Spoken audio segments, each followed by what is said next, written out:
السلام علیکم۔ امام ابو القاسم عبد الکریم قشیری رحمۃ اللہ علیہ کی تعلیمات پر ایک اور ویڈیو کے ساتھ حاضر ہے آپ کا دوست غوث سیوانی۔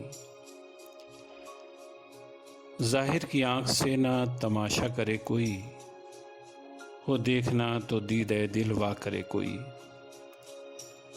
توبہ کا لغوی مفہوم ہے رجوع کرنا یا لوٹنا، مگر شریعت کی اصطلاح میں توبہ کہتے ہیں بری بات کو چھوڑ کر اچھی بات کی طرف لوٹنے کو، یعنی وہ کام جو شریعت کی نگاہ میں گناہ ہے اسے چھوڑ کر اچھے کام میں مشغول ہونا توبہ ہے۔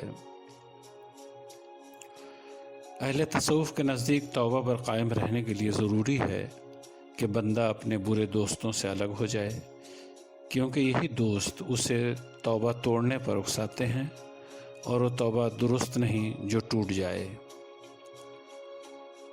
توبہ 100 بار کی پر نہ نبھائی توبہ، میں وہ توبہ شکن ہوں کہ الہی توبہ۔ جس طرح برے دوست توبہ توڑنے پر مجبور کرتے ہیں، اسی طرح اچھے دوست برائی سے روک کر بھلائی کی طرف لے جاتے ہیں۔ ابو القاسم قشیری نے ابو سلیمان دارانی کا واقعہ لکھا ہے۔ وہ فرماتے ہیں کہ میں ایک قصہ خواں کی مجلس میں جایا کرتا تھا، اس کے کلام کا میرے دل پر اثر ہوا، مگر مجلس سے اٹھ کھڑا ہوا تو میرے دل پر کوئی اثر نہ رہا۔ میں دوبارہ اس کی مجلس میں گیا اور اس کا کلام سنا تو میرے دل پر اس کا اثر راستہ بھر رہا، مگر پھر زائل ہو گیا۔ تیسری بار پھر گیا تو اس کا اثر میرے دل پر گھر پہنچنے تک رہا۔ چنانچہ میں نے مخالفت کے سارے آلات توڑ ڈالے اور طریقت کی راہ پر لگ گیا۔ جو عبارت آپ نے ابھی ابھی سنی وہ رسالہ قشیریہ کے صفحہ 244 سے ماخوذ ہے۔ انسان ماحول کے اثر کو قبول کرتا ہے، اپنے دوستوں سے اچھائی اور برائی لیتا ہے۔ اس طرح اگر اچھی مجلس اسے ملے تو اس کے اندر غلطیوں کا احساس ہوتا ہے، برائیوں سے توبہ کر کے اچھائیوں کے راستے پر چلنے کا ذوق و شوق پیدا ہوتا ہے۔ انسان سے سرزد ہونے والے گناہ 2 قسم کے ہوتے ہیں، ایک تو حقوق اللہ سے غفلت اور دوسرے حقوق العباد کو ادا نہ کرنا یا بندوں کے حق غصب کرنا۔ اللہ کے حقوق کا معاملہ تو اس کی مرضی پر ہے، اسی سے رجوع کرنا چاہیے، مگر جہاں تک بندوں کے حقوق کا معاملہ ہے ان میں بندوں کی معافی بھی ضروری ہے۔ صرف ندامت یا اللہ کی بارگاہ میں توبہ کافی نہیں۔ رسالہ قشیریہ میں ہے، انسان کی توبہ کی تکمیل اس وقت تک نہیں ہوتی جب تک وہ اپنے مخالفوں کو راضی نہیں کرتا، کیونکہ توبہ کی پہلی منزل یہی ہے کہ اپنے مظلوموں کو جس طرح بھی ہو راضی کرے۔ اگر اس کے پاس اس قدر دولت ہو کہ ان کے حقوق ادا کر سکے تو بہتر ہے کہ ادا کر دے، یا وہ لوگ خود اپنی خوشی سے معافی دے دیں یا بری کر دیں تو خوب ہے، ورنہ اسے چاہیے کہ وہ دل سے عزم کر لے کہ جب بھی ممکن ہو سکے گا ان کے حقوق ادا کرے گا، اور اس سچے دل سے عاجزی و انکساری کے ساتھ اللہ کی طرف رجوع کرے اور ان کے لیے دعا کرے۔ یہ عبارت رسالہ قشیریہ کے صفحہ 246 سے ماخوذ ہے۔ توبہ سے حقوق اللہ معاف ہو سکتے ہیں، مگر حقوق العباد نہیں۔ بندوں کے حقوق تو ان کے ادا کرنے یا معاف کرنے سے ہی ثابت ہوتے ہیں۔ اس لیے جو شخص سچے دل سے توبہ کر رہا ہے اس کے لیے لازم ہے کہ وہ مظلوموں کو راضی کرے، خواہ ان کے حقوق ادا کر کے یا معذرت کر کے راضی کرے۔ اگر وہ اس کی طاقت نہیں رکھتا کہ غصب کیے ہوئے حقوق اب ادا کر سکے اور وہ معاف کرنے کو بھی تیار نہیں، تو دل میں یہ ارادہ رکھے کہ جب اللہ اسے حقوق ادا کرنے کے لائق بنائے گا تو ادا کر دے گا۔ اسی کے ساتھ اللہ سے بھی دعا کرتا رہے۔ امام قشیری کی نظر میں تقویٰ کا مطلب ہے برائیوں سے بچنا، اللہ کی اطاعت کے ذریعے، یعنی ہر قسم کی برائیوں سے آدمی دور رہے، جیسے شرک کی برائی، اللہ کی نافرمانی کی برائی وغیرہ۔ ساتھ ہی مشکوک باتوں سے دور رہے اور فضولیات کو چھوڑ دے۔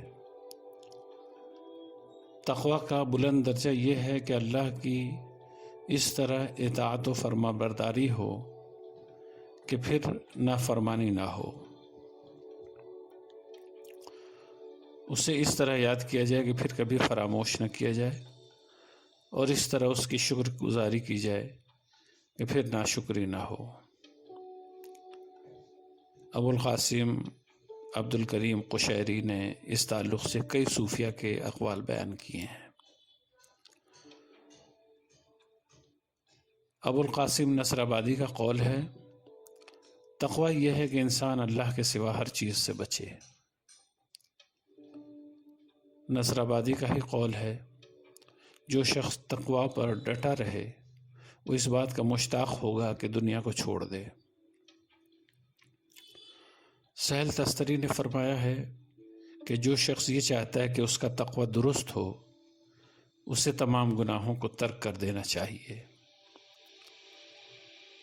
ابو عبداللہ رودباری کہتے ہیں، تقویٰ یہ ہے کہ تو ان تمام چیزوں سے اجتناب کرے جو اللہ سے دور رکھیں۔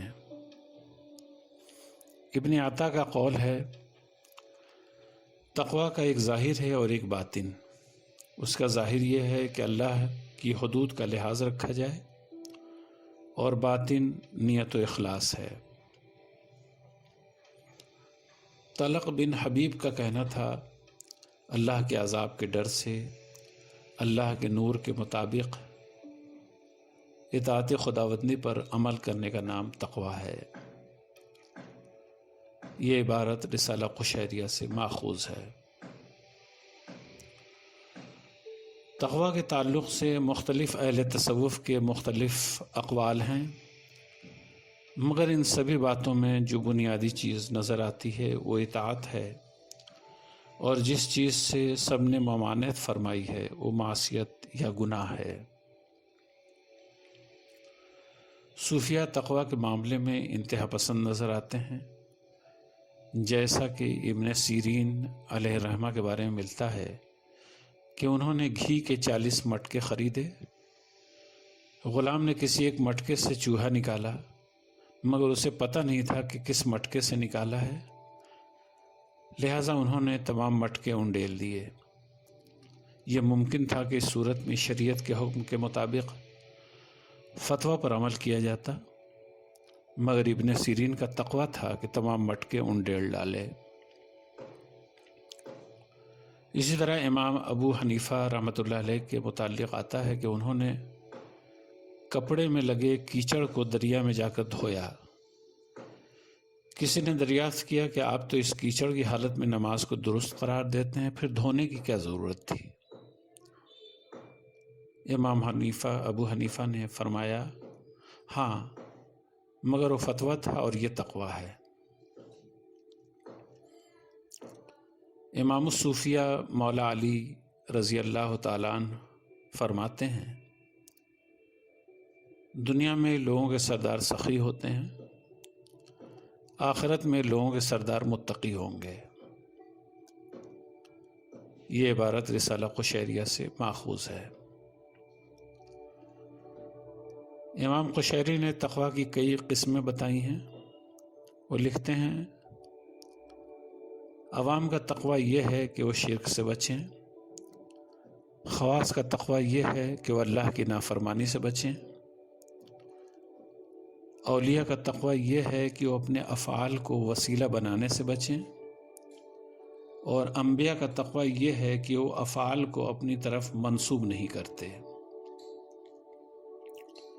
یہ عبارت رسالہ قشیریہ کے صفحہ 266 سے ماخوذ ہے۔ یہ تقویٰ کے درجات ہیں۔ جو بندے عمل کے اعتبار سے جتنے بلند ہیں ان کے تقویٰ کا درجہ بھی ویسا ہی بلند ہے۔ ظاہر ہے اولیاء اور انبیاء خاص الخاص ہیں، لہٰذا ان کا تقویٰ بھی خاص قسم کا ہے، مگر عوام شرک اور کبیرہ گناہوں سے بچیں، یہ ان کے لیے تقویٰ ہے۔ امام قشیری کی تعلیمات سے مزید آگاہی کے لیے اس سلسلے کی اگلی ویڈیو ضرور ملاحظہ فرمائیں۔ بزرگان دین اور تصوف کے بارے میں جانکاری کے لیے آپ ہمارے یوٹیوب چینل کو سبسکرائب کریں تاکہ ہر نئی ویڈیو آپ تک سب سے پہلے پہنچ سکے۔